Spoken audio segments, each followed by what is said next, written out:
What's up, YouTube? Sean Forney here, and I am driving my new 2022 Cadillac CT5V Blackwing. This is kind of like my first impressions, if you will. Now, the car is still in its break-in period. The car will allow me to go above 4,500 once I hit the 500 mile mark. So right now it only has 108 miles, so it's limited to 4,500 RPMs. But that being said, I had an appointment this morning, got to drive it on the interstate, got to drive it on some back roads, and the car, I tested out the different modes, the V mode, the touring mode, my mode, where I created my own configurations.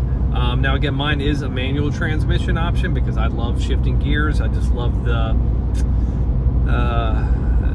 rhythm. I'm just a manual guy. You know, there's a lot of cars that I would buy but will not because I'm not a flappy paddle guy, although my friends beg me to you know, go to the dark side and get a GT3 with a PDK or an M3 with you know, the DCT or whatever, but I'm just not there yet. I like buying cars that I can still shift the gears myself. So that being said, I've got to experience the Cadillac in many different areas, rough city roads, interstate, and I'm quite impressed. The magnetic ride, depending on what settings you have, touring, it's a little softer, sport, it's a little stiffer, and there is like a little the middle of the road setting in there. But it really does a good job at keeping the cabin quiet. So, you know, my GT4 was a little different. That's more of a race car. It's made to be, you know, there's no different adjustments on a GT4 with the exception of the exhaust. That's the only one, but it's, you know, it's race mode all the time. So the M3 is a good comparison, but this isn't really a comparison. This is more of a M5 competitor, if you will. So the closest thing that I can compare it to is the M3. I think quality is really good, as you would expect from Cadillac. Couple little areas that I might complain about, and I'll do a video on those things later, but overall the ride quality is very good. The Tremec TR6060 is crisp, it's on point, really like it. It's the rev matching, although I do like heel toe and all that stuff, but you're not smarter than this computer. It's the perfect RPM every time, and it sounds amazing. So there are a couple different settings for your exhaust if you go in and do it yourself. A little bit not as quiet and deeper. Now on the outside of the car, the exhaust is pretty loud, but Cadillac does such a good job for their cabins that it's pretty quiet in here. You can still hear it, you can still feel it, all that good stuff, but I do wish it was just a tad bit louder. Like my TRX just screams America out of the exhaust pipes, and you know, it does, you know, everybody around you knows that you're not getting good fuel economy. This thing isn't bad. You know, on my trip today, I'm averaging 19.3. That's pretty good, I would say, out of 668 horsepower. But I do just wish it was just a tad bit louder, but, you know, an exhaust system will fix that if I decide to do that at some point. But overall, I would say my first impressions are very positive. Out of everything that I could pick apart on this car, driving it wise, I don't really have any. I mean, for, you know, I know what to expect. It's a sedan, it's big, it doesn't feel big when you're driving it. It feels very well controlled, it feels very well balanced. The ass end or tail end, whatever, wants to kick out every once in a while, but again, I only have access to 4,500 RPMs or below. I really am excited to let this V8 scream whenever its break-in period is through. So I'm trying to actually drive it, put miles on it so I can get through the break-in period. But what I've experienced so far up to 4,500 is it's got plenty of torque, it sounds good, it goes through the power good, it has plenty of power in all the gears.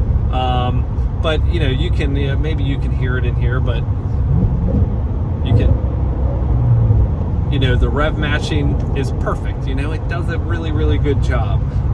So again, I think Cadillac really hit the nail on the head. I've been following this car since it was a prototype, so I was really glad to get an allocation.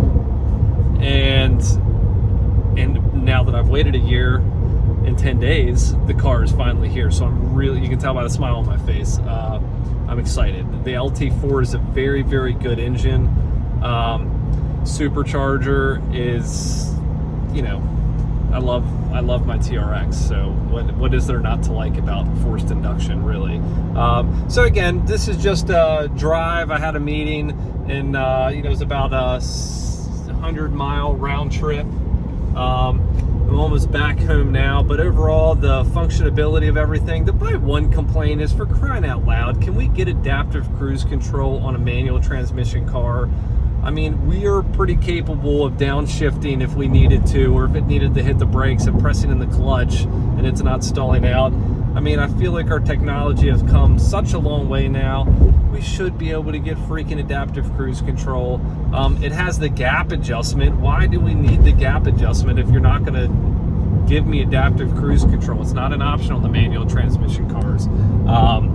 You know, but it has the button for gap adjustment, and I can set it and it just throws up a warning. Well, duh, I'm paying attention. The car in front of me is that far apart. I get it. So that's a complaint. It's not Cadillac. BMW is the same way. It drives me nuts. The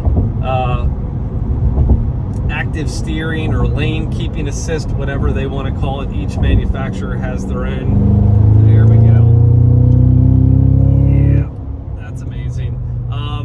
But each, you know, they all have their own different, you know, what they call it. It does a very good job at keeping you centered. I let go of the wheel.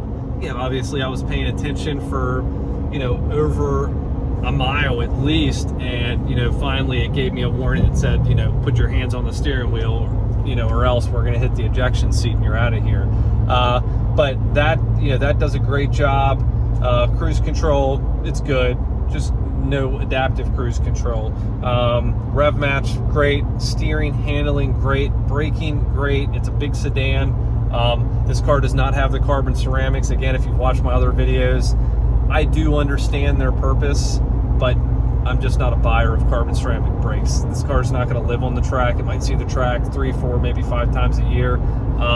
So that's just not for me. The panoramic roof is absolutely beautiful, how they fold in from the different sides. But again, this is just a quick little video. I'll do a more thorough, in-depth 15-20 minute review over the next couple weeks as it continues to break in and get some mileage on it. User friendliness of all the buttons on point. I really like the real buttons, not soft touch. I do like that. So again, thank you guys for watching. I am very happy to have this car in my possession.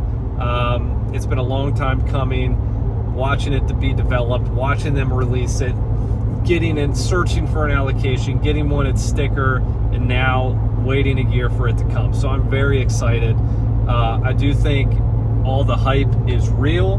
I cannot wait for this thing to break in. I am absolutely ready to let all 668 horses sing out this American-made beauty. Really, I think they hit the nail on the head as far as competing with the M5. The CS M5 is amazing, don't get me wrong, but it doesn't have a manual transmission, does it?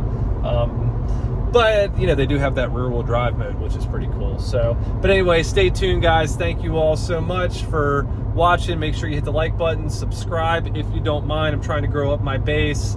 You know, I have a bunch of cars that I buy throughout the year, so I'll do this with all of them. So thank you guys so much. Have a great day.